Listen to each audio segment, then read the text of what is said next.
Salut les Stratoniens, j'espère que vous allez tous super bien. On est parti pour cette vidéo. On va analyser le Bitcoin, le SP500 bien évidemment, l'Ether, le BNB. On va aller voir aussi la dominance du Bitcoin, je pense que c'est assez intéressant. On ira voir les liquidations comme d'hab, les ordres. On va juste checker 2-3 ordres. On ira voir Twitter un petit coup. Il y a 2-3 analyses assez intéressantes que je voudrais vous partager. Et puis donc cette petite liste d'alt ici. Donc rien de très intéressant, mais il y a quand même des alt genre Litecoin, Elrond, REN, Theta, XTZ aussi qui est plutôt pas mal. Bref, 2-3 choses assez intéressantes. Je pense encore une fois que le bottom ici n'est pas trouvé, même si on a des divergences, même si ça semble vouloir se reprendre. Franchement, faites attention, on est loin d'avoir encore un bottom ici pour le moment. Sur ce, j'espère que cette vidéo vous plaira. N'hésitez pas à mettre un like et à vous abonner si ce n'est pas fait pour me soutenir. Et puis, on est parti. Crypto, million. Crypto, million. Crypto, million. Donc on est parti sur ce Bitcoin, je vais juste mettre quelque chose au clair quand même, une vraie confirmation par exemple haussière, ça sera par exemple un break de cette trendline ici qui est super représentatif de la tendance baissière ici. Donc pour le moment on en est loin, mais ça sera vraiment une des grosses confirmations qu'on pourra avoir sur ce fameux Bitcoin. Toujours en train de corriger, on perd encore quelques pourcentages aujourd'hui, pas beaucoup, ouais quand même 6%, c'est quand même beaucoup. On a eu un petit bear flag ici qui s'est formé pour ensuite directement avoir un breakout. La target a été touchée, donc la target c'est la largeur de ce petit bear flag, donc bim, ça a été touché. Maintenant, on s'est fait on a repris un petit peu quelques pourcentages, il y avait un joli scalp à prendre, ce que j'ai réussi à prendre, donc plutôt content avec les gens du groupe. Du coup, maintenant, on se fait repousser clairement par ces anciens bottoms ici. Donc, c'est vraiment quelque chose très bearish. C'est juste, on vient confirmer et retester en fait les anciens bottoms. Donc, pour le moment, c'est clairement bearish ce qu'on est en train de faire.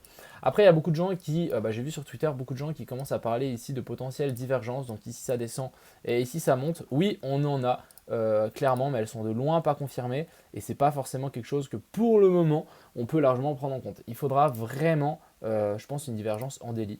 Donc vraiment, si on a une divergence en daily, ça pourra vraiment faire la peine, valoir la peine. Encore une fois, je pense qu'on en a une, mais ici on est actuellement sur le point bas. Donc à mon avis, on va faire ça. Pourquoi pas, on peut très bien rebondir. Hein. Je ne dis pas qu'on ne va pas rebondir, on peut très bien rebondir, chercher la zone des 36 000, il n'y a aucun souci. Pour ensuite rechuter, donc c'est vraiment pour ça que j'ai mis dans le titre NUC. Donc il nous manque la mèche, et je pense clairement on aura une mèche un petit peu plus basse. Et à ce moment-là qu'on aura la mèche, on aura le RSI qui va nous faire un nouveau plus haut, le cours qui va nous faire un nouveau plus bas. Et ensuite, on aura notre W et un potentiel bottom pour le moment, court terme, pour ensuite venir chercher un petit peu vers le nord. Ce qui correspond plutôt avec les liquidités ici. Donc moi, je m'attends vraiment, si vraiment on a une méga bombe, une méga mèche, je pense qu'on pourra venir chercher toutes ces liquidités ici jusque vers la zone des 28 000 sans souci. Même chose ici, on voit que là, on est sur Binance Spot et on voit que là, sur Binance Spot, il ne rigole zéro. Je ne sais pas combien il y a de Bitcoin qui sont positionnés ici en DCA entre la zone des 32 000 et 28 000, mais on a plusieurs milliers de bitcoins en spot. Donc ça veut dire vraiment, là par exemple on a 1400 à 30 050. Donc ce qu'il faut quand même juste se dire, c'est que ces ordres-là vont être essayés d'amener à être pris avant de vouloir repartir. En tout cas, les whales qui ont mis là, moi si j'étais une whale, je voudrais pousser le cours pour venir chercher ces ordres pour ensuite repartir. Et en même temps, une fois qu'on va arriver là-dedans, je pense qu'il y a beaucoup de gens qui vont commencer à vendre et à paniquer vu qu'on sera sous la zone des 30 000. Et ça tombera pile poil dans les ordres des whales. Donc ne tombez pas dans ce piège, c'est vraiment quelque chose, un piège plutôt basique. Ici, on voit par contre assez intéressant, on voit ici, je ne sais pas si vous voyez, mais on a des murs. Donc là, on a un mur et à chaque fois, ça change. Donc ça, c'est les algorithmes de Binance. Et on voit bien que ici, Binance essaie de pousser le cours, à mon avis, vers le bas. Donc là, c'est clairement des algorithmes de l'exchange. Et je pense qu'à mon avis, ils essaient de pousser le cours vers le bas. Même si ce n'est pas beaucoup de Bitcoin, ça suffit pour, en fait, essouffler une tendance haussière. Et à chaque fois, c'est 50, 100 Bitcoin. Donc ça suffit pour essouffler une tendance haussière. Donc voilà, on était revenu pile poil là. On a tapé dans les premiers ordres. Il y avait quoi, 150, 200. Et boum, ça a directement rejeté le cours. Donc franchement, je m'attends à cette grosse mèche, même chose, choper ses liquidités et ensuite on pourra repartir sur sur une base très saine pour ce Bitcoin.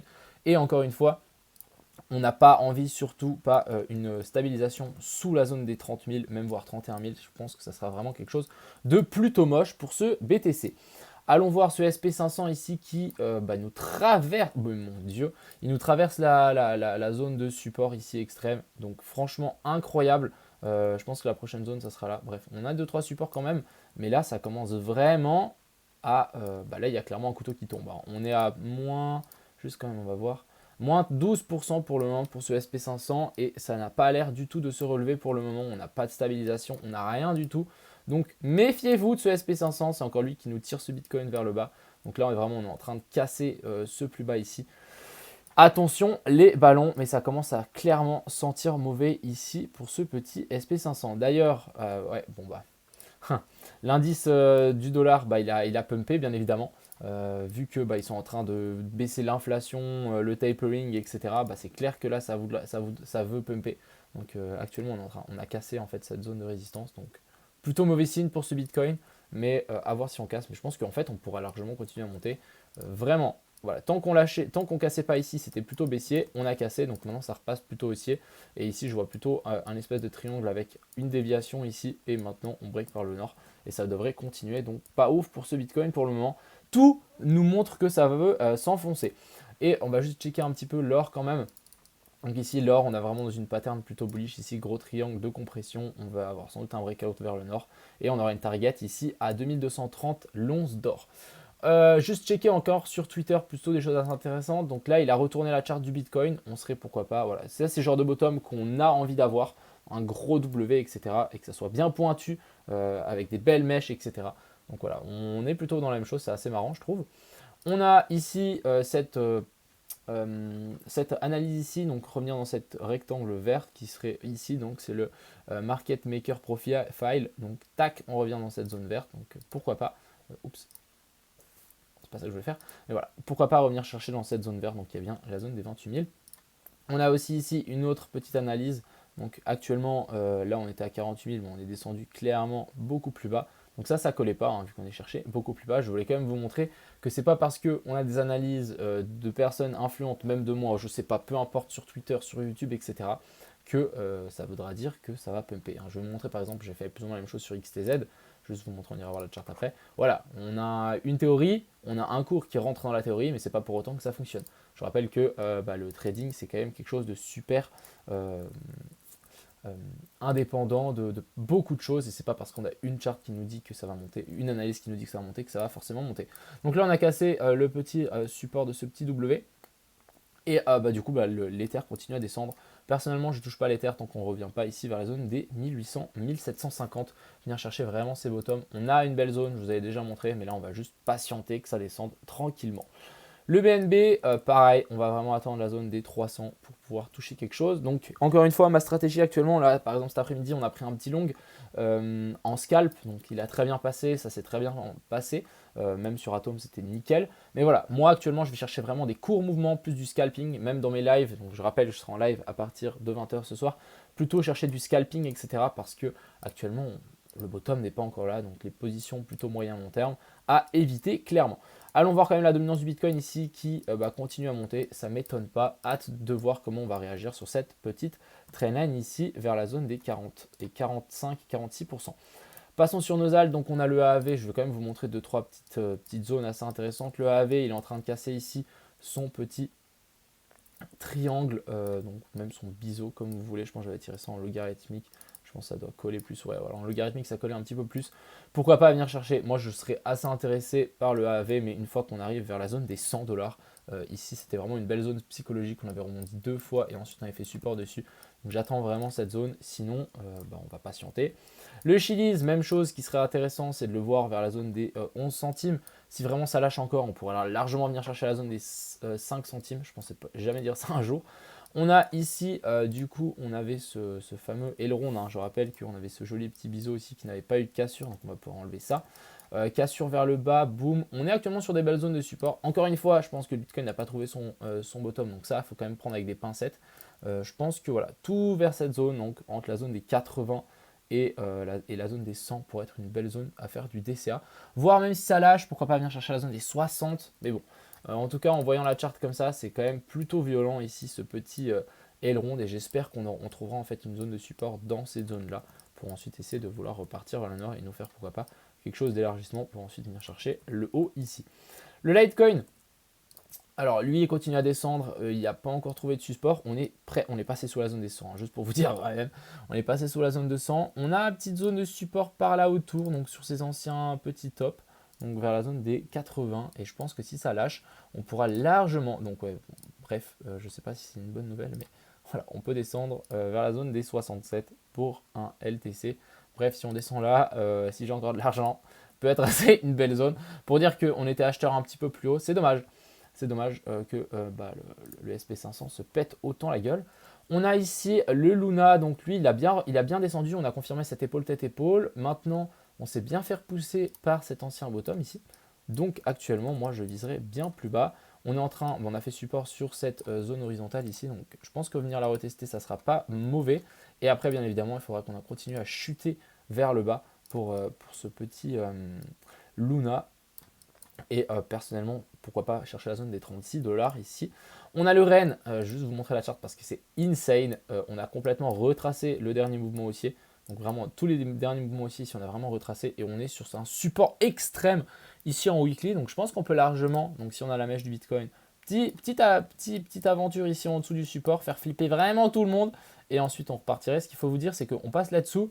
Tous les gens qui ont acheté du Rennes sont un peu en négatif. Non, je crois pas parce que, attends. Non, je dis des conneries parce que j'ai pas la charte. Ouais, voilà. Je me disais, j'avais la charte du futur. Donc là, actuellement, ouais, de toute cette zone-là, ça ne change pas grand-chose à mon autre charte. Mais voilà, toute cette zone ici, grosse zone de support. Sinon, on viendra chercher un petit peu plus bas. Ici, on a ce petit aller-retour. Je vais aussi vous tirer une petite ligne. Petit aller-retour ici assez intéressante. Après, encore une fois, le DCA sur ces zones-là, ça se paye à fond la caisse.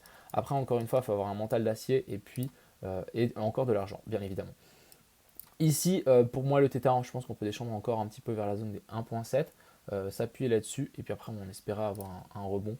Mais en tout cas, actuellement, sur une petite zone de support, je pense qu'on peut largement lâcher. Et puis ici, le Bitcoin breakout, je pense qu'on aura plus ou moins la même chose sur les alts, même voire en pire.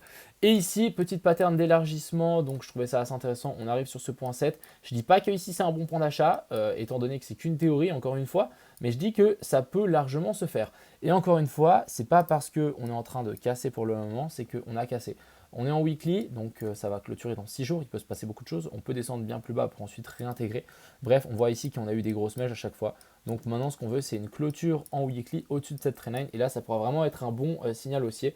Encore une fois, je pense qu'on peut descendre. C'est pas parce que j'ai dit ça, je pense qu'on peut largement descendre sur des points beaucoup plus bas avant de repartir. Mais en tout cas, je trouvais ça assez intéressant cette charte. Je rappelle qu'ici, ça semble être super précis. Mais voilà, super intéressante cette charte et ça annonce du très très lourd pour XTZ, là, une blockchain que j'apprécie fortement. Donc voilà un petit peu le scénario et mon ressenti actuellement du marché. Franchement, je suis vraiment dans l'optique à chercher des petits scalps, etc. Personnellement, ici, voilà, on pourrait presque prendre un short, mais je vais pas le faire parce que je pense qu'on peut largement venir retester ici cette trendline du bas pour ensuite redescendre plus bas. Bref, faites attention à vous, le bottom est loin d'être là et attendons cette petite mèche ici pour venir chercher toute cette liquidité et venir chercher ici les ordres de toutes ces whales sur Binance. Donc voilà, j'espère que cette vidéo vous a plu. Je vous souhaite une agréable soirée. On se retrouve tout à l'heure à 20 h en live. On va voir ce qu'on peut faire. Discussion tranquille avec vous. En tout cas, moi, je me réjouis. Et puis, à plus. Bonne semaine, les gars.